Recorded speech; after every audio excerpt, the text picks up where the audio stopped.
Desde antes de despertarme, oí caer la lluvia.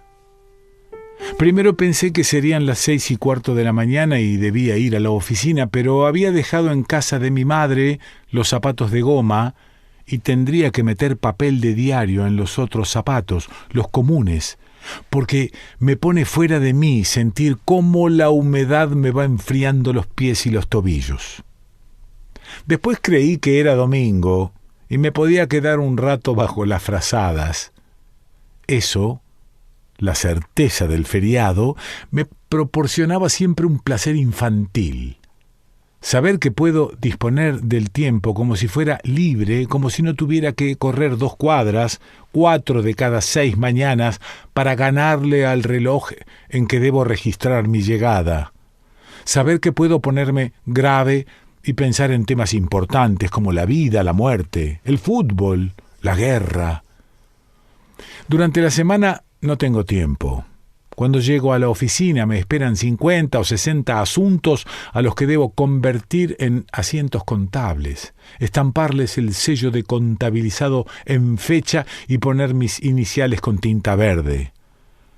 A las 12 tengo liquidados aproximadamente la mitad y corro 4 cuadras para poder introducirme en la plataforma del ómnibus.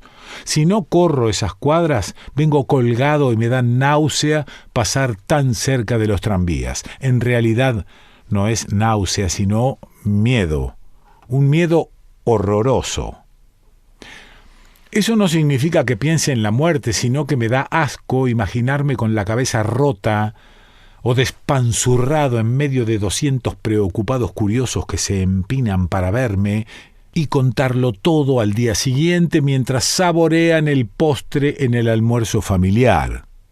Un almuerzo familiar semejante al que liquido en 25 minutos completamente solo, porque Gloria se va media hora antes a la tienda y me deja todo listo en 4 viandas sobre el primus a fuego lento, de manera que no tengo más que lavarme las manos y tragar la sopa, la milanesa, la tortilla y la compota, echarle un vistazo al diario y lanzarme otra vez a la casa del ómnibus. Cuando llego, a las 2, escrituro las 20 o 30 operaciones que quedaron pendientes y a eso de las 5 acudo con mi libreta al timbrazo puntual del vicepresidente que me dicta las 5 o 6 cartas de rigor que debo entregar antes de las 7, traducidas al inglés o al alemán. 2 veces por semana Gloria me espera a la salida para divertirnos en un cine donde ella llora copiosamente y yo estrujo el sombrero o mastico el programa. Los otros días ella va a ver a su madre y yo atiendo la contabilidad de 2 panaderías cuyos propietarios, 2 gallegos y un mallorquín, ganan lo suficiente fabricando bizcochos con huevos podridos, pero más aún regenteando las amuebladas más concurridas de la zona sur, de modo que cuando regreso a casa, ella está durmiendo, o cuando volvemos juntos, cenamos y nos acostamos enseguida cansados como animales. Muy pocas noches nos queda cuerda para el consumo conyugal, y así, sin leer un solo libro, sin comentar siquiera las discusiones entre mis compañeros o las brutalidades de su jefe, que se llama a sí mismo un pan de Dios, y al que ellos denominan pan duro, sin decirnos a veces buenas noches, nos quedamos dormidos sin apagar la luz, porque ella quería leer El Crimen y yo la página de deportes. Los comentarios quedan para un sábado como este, porque en realidad era un sábado, el final de una siesta de sábado. Yo me levanto a las 3:30 y preparo el té con leche y lo traigo a la cama, y ella se despierta entonces y pasa revista a la rutina semanal y pone al día mis calcetines antes de levantarse a las 5:45 para escuchar La Hora del Bolero. Sin embargo, este sábado no hubiera sido de comentarios, porque anoche, después del cine, me excedí en el elogio de Margaret Sullivan y ella, sin titubear, se puso a pellizcarme y como yo seguía inmutable, me agredió con algo más temible y solapado como la descripción simpática de un compañero de la tienda. Y es una trampa, claro, porque la actriz es una imagen y el tipo, ese todo baboso, es de carne y hueso. Por esa estupidez nos acostamos sin hablarnos y esperamos una media hora con la luz apagada a ver si el otro iniciaba el trámite reconciliatorio.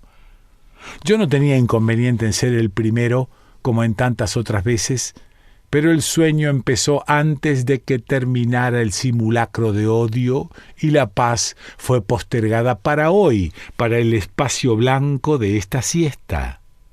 Por eso, cuando vi que llovía, pensé que era mejor, porque la inclemencia exterior reforzaría automáticamente nuestra intimidad, y ninguno de los dos iba a ser tan idiota como para pasar de trompa y en silencio una tarde lluviosa de sábado que necesariamente deberíamos compartir en un departamento de 2 habitaciones, donde la soledad virtualmente no existe y todo se reduce a vivir frente a frente.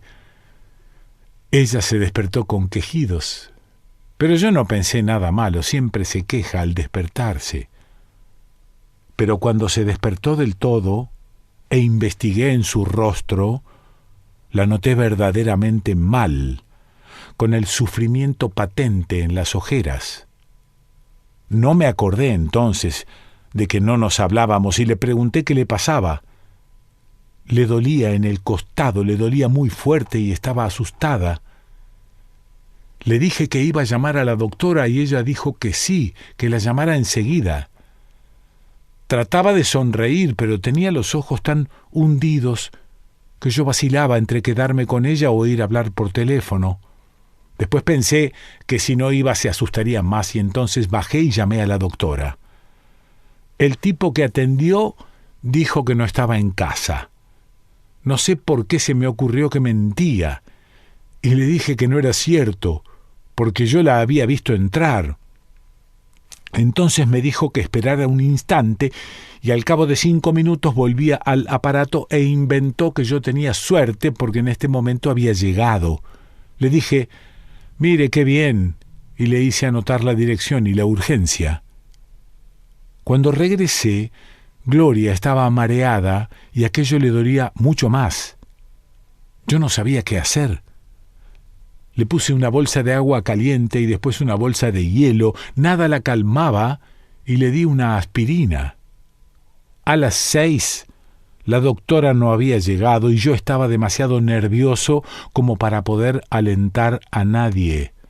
Le conté 3 o 4 anécdotas que querían ser alegres, pero cuando ella sonreía con una mueca me daba bastante rabia porque comprendía que no quería desanimarme. Tomé un vaso de leche y nada más porque sentía una bola en el estómago. A las 6:30 vino al fin la doctora. Es una vaca enorme, demasiado grande para nuestro departamento. Tuvo 2 o 3 risitas estimulantes y después se puso a apretarle la barriga. Le clavaba los dedos y luego soltaba de golpe. Gloria se mordía los labios y decía sí, que ahí le dolía, y allí un poco más, y allá más aún. Siempre le dolía más. La vaca aquella seguía clavándole los dedos y soltando de golpe. Cuando se enderezó, tenía ojos de susto ella también, y pidió alcohol para desinfectarse. En el corredor me dijo que era peritonitis y que había que operar de inmediato. Le confesé que estábamos en una mutualista y ella me aseguró que iba a hablar con el cirujano. Bajé con ella, telefoneé a la parada de taxis y a la madre, subí por la escalera porque en el 6º piso habían dejado abierto el ascensor. Gloria estaba hecha un ovillo y aunque tenía los ojos secos, yo sabía que lloraba. Hice que se pusiera mi sobretodo y mi bufanda, y eso me trajo el recuerdo de un domingo en que se vistió de pantalones y campera y nos reíamos de su trasero saliente, de sus caderas poco masculinas. Pero ahora ella, con mi ropa, era solo una parodia de esa tarde. Había que irse enseguida y pensar. Cuando salíamos, llegó su madre y dijo: «Pobrecita, y abrigate por Dios». Entonces ella pareció comprender que había que ser fuerte y se resignó a esa fortaleza. En el taxi hizo unas cuantas bromas sobre la licencia obligada que le darían en la tienda y que yo no iba a tener calcetines para el lunes, y como la madre era virtualmente un manantial, ella le dijo si se creía que esto era un episodio de radio. Yo sabía que cada vez le dolía más fuerte y ella sabía que yo sabía y se apretaba contra mí. Cuando la bajamos en el sanatorio no tuvo más remedio que quejarse. La dejamos en una salita. Al rato vino el cirujano. Era un tipo alto, de mirada distraída y bondadosa. Llevaba el guardapolvo desabrochado y bastante sucio. Ordenó que saliéramos y cerró la puerta. La madre se sentó en una silla baja y lloraba cada vez más. Yo me puse a mirar la calle. Ahora no llovía. Ni siquiera tenía el consuelo de fumar. Ya en la época del liceo era el único entre 38 que no había probado nunca un cigarrillo. Fue en la época del liceo que conocí a Gloria y ella tenía trenzas negras y no podía pasar cosmografía. Había dos modos de trabar relación con ella: o enseñarle cosmografía o aprenderla juntos. Lo último era lo apropiado y claro, ambos la aprendimos. Entonces salió el médico y me preguntó si yo era el hermano o el marido.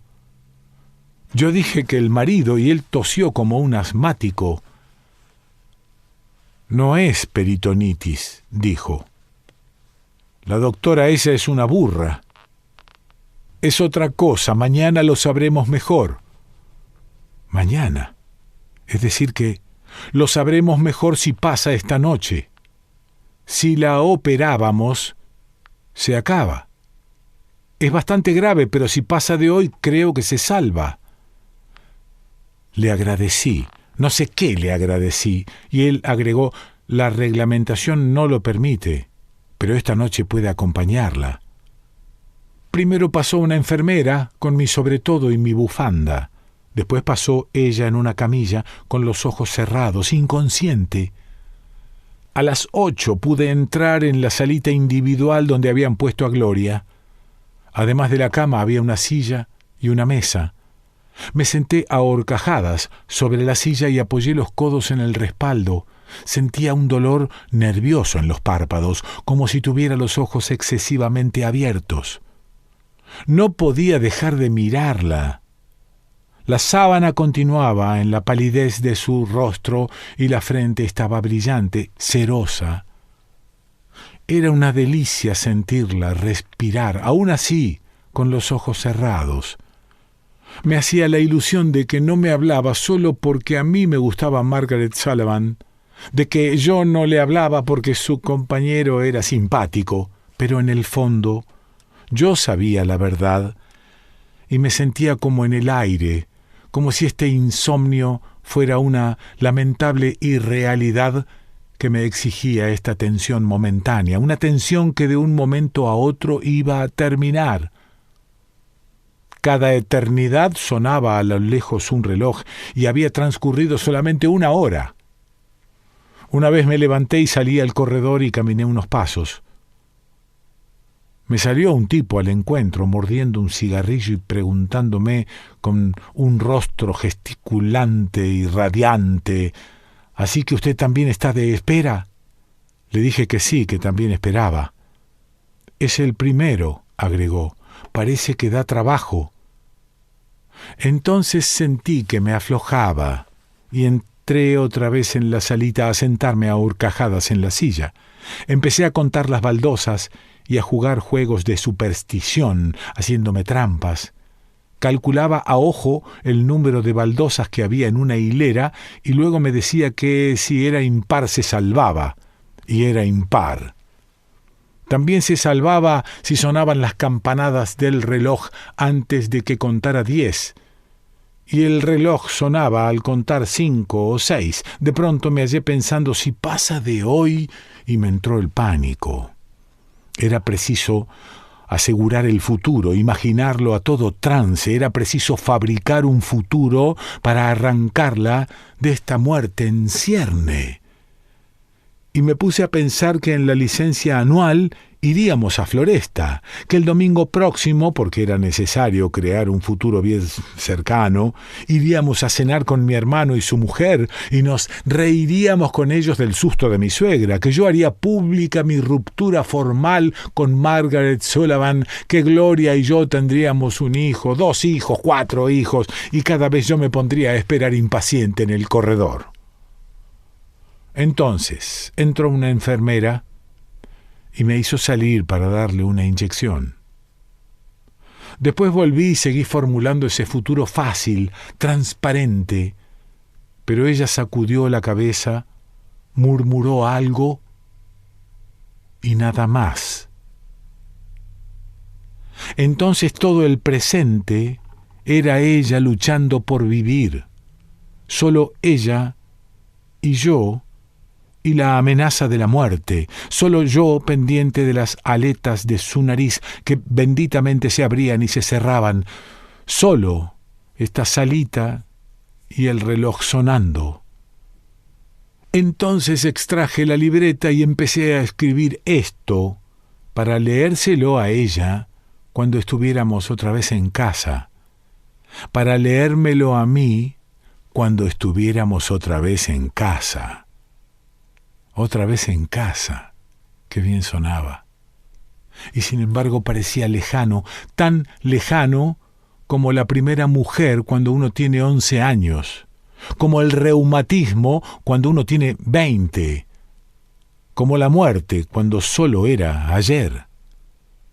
De pronto me distraje y pensé en los partidos de hoy, en si los habrían suspendido por la lluvia, en el juez inglés que debutaba en el estadio, en los asientos contables que escrituré esta mañana. Pero cuando ella volvió a penetrar por mis ojos, con la frente brillante, cerosa, con la boca seca, masticando su fiebre, me sentí profundamente ajeno en ese sábado que habría sido el mío. Eran las 11:30, y me acordé de Dios, de mi antigua esperanza de que acaso existiera. No quise rezar por estricta honradez. Se reza ante aquello en que se cree verdaderamente. Yo no puedo creer verdaderamente en él, solo tengo la esperanza de que exista. Después me di cuenta de que yo no rezaba solo para ver si mi honradez lo conmovía, y entonces recé. Una oración aplastante, llena de escrúpulos, brutal, una oración como para que no quedasen dudas de que yo no quería, no podía adularlo, una oración a mano armada. Escuchaba mi propio balbuceo mental, pero escuchaba solo la respiración de Gloria, difícil, afanosa. Otra eternidad y sonaron las 12. Si pasa de hoy. Y había pasado. Definitivamente había pasado, y seguía respirando, y me dormí. No soñé nada. Alguien me sacudió el brazo, y eran las 4:10. Ella no estaba. Entonces el médico entró y le preguntó a la enfermera si me lo había dicho. Yo grité que sí, que me lo había dicho, aunque no era cierto, y que él era un animal, un bruto, más bruto aún que la doctora, porque había dicho que si pasaba de hoy, y sin embargo, le grité, creo que hasta lo escupí frenético, y él me miraba bondadosa, odiosamente comprensivo. Y yo sabía que no tenía razón, porque el culpable era yo por haberme dormido, por haberla dejado sin mi única mirada, sin su futuro imaginado por mí, sin mi oración hiriente, castigada. Y entonces pedí que me dijeran en dónde podía verla. Me sostenía una insulsa curiosidad por verla desaparecer, llevándose consigo todos mis hijos, todos mis feriados, toda mi apática ternura hacia Dios.